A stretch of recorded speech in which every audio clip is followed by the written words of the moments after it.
me presento, soy Alfredo Levin, ella es Paula Warsawski. Lo que nos convoca el día de hoy es hablar en torno a un libro llamado Las Mil Caras del Autor, pero también acerca de fenómenos asociados a la lectura de este libro que tienen que ver con las entrevistas literarias y también con el ejercicio de la traducción.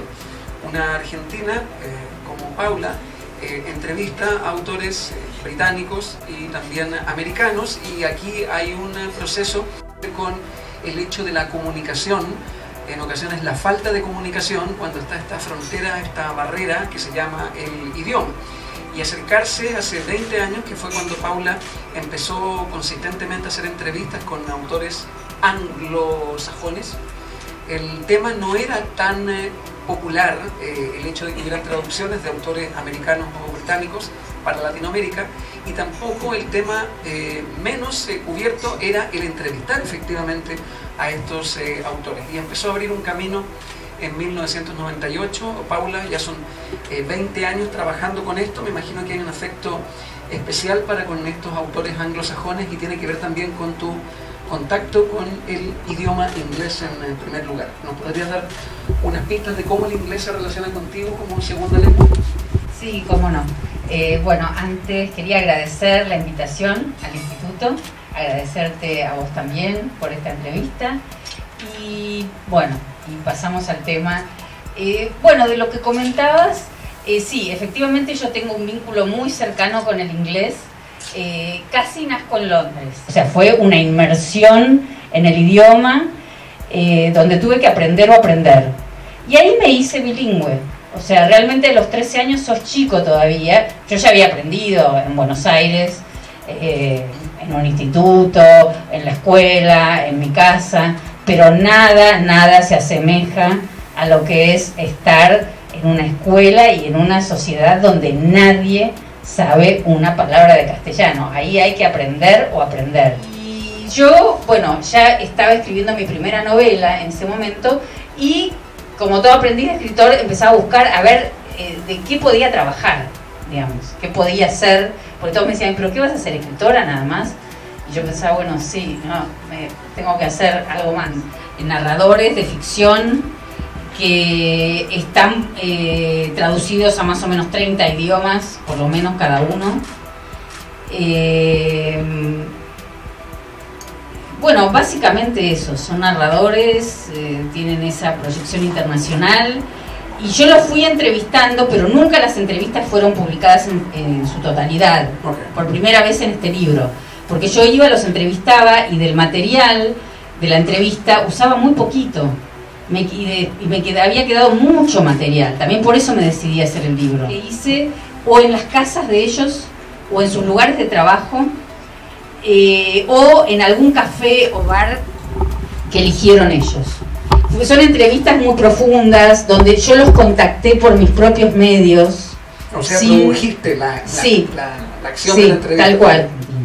Y entonces el recorte que yo hice fue ese, fue la manera en que pude hacer la entrevista, que era una forma muy íntima. O sea, ir a la casa es muy raro. Incluso ingleses me preguntaban, ¿pero cómo? William Boyd te invitó a su casa. Es como, era rarísimo, no entendían cómo había sucedido eso. Se estaban adaptando a los viajes tuyos, porque en el fondo tú les avisabas, voy a estar ahí, ¿dónde? Tú también con la disponibilidad y la flexibilidad de poder llegar a Nueva York, pero tener que viajar hasta Portland, que es un largo viaje. Sí, y todo esto que tiene su lado muy positivo, pero hay algo en la conversación, hay algo que se produce en ese momento, de la empatía, de cómo se abre el otro, de qué siente, y todo eso que es único.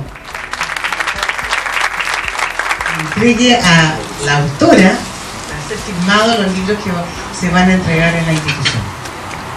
Gracias.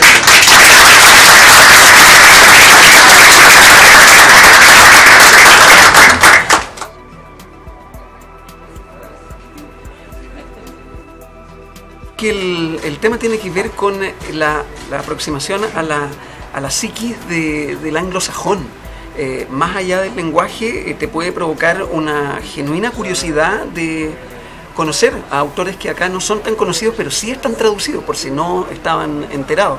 Y hay todo un tema en que es tan diferente de la literatura anglo a la literatura latinoamericana y tenemos que tener esa idea de visión de mundo para acercarnos un poco a Europa y a la profundidad de lo que es Estados Unidos por lo demás. Para mí las entrevistas siempre han sido un objeto de consulta valiosísimo para acercarme a cualquier fenómeno artístico. Por eso agradezco este libro en particular. Muy buenas tardes. Bueno, la verdad que estoy muy agradecida por esta invitación. La entrevista me pareció muy buena, la verdad que se ve que leyó el libro con interés y me parecieron muy buenas preguntas. Creo que el público debe haber entendido bastante de qué se trata el libro, cómo fueron escritas las entrevistas, un poco acerca del arte de entrevistar, que empezó mi vida en Londres, después nací en la Argentina, pero empecé en Londres, después viví en Estados Unidos durante mi adolescencia y bueno, y así me fui interiorizando con el inglés y con la cultura también, no solo con el idioma, sino con una forma de ser, de vincularse, de pensar, en fin, una cantidad de cuestiones. Bueno, yo creo que los anglosajones tienen una tradición literaria muy fuerte y eso se nota y se han ido superando, pero también es difícil superar a los maestros del siglo XIX, o sea que ya parten de una vara bastante alta y me parece que son muy buenos narradores. Bueno, yo creo que es muy importante ya de por sí tener un instituto dedicado a que sea chileno, británico y compartir y armar puentes y bueno, adquirir unos de otros también, porque no solo la adquisición del inglés, sino que también va para un lado y para el otro. Y un esfuerzo importantísimo y que sigan adelante. Paula Balsavsky, muchas gracias.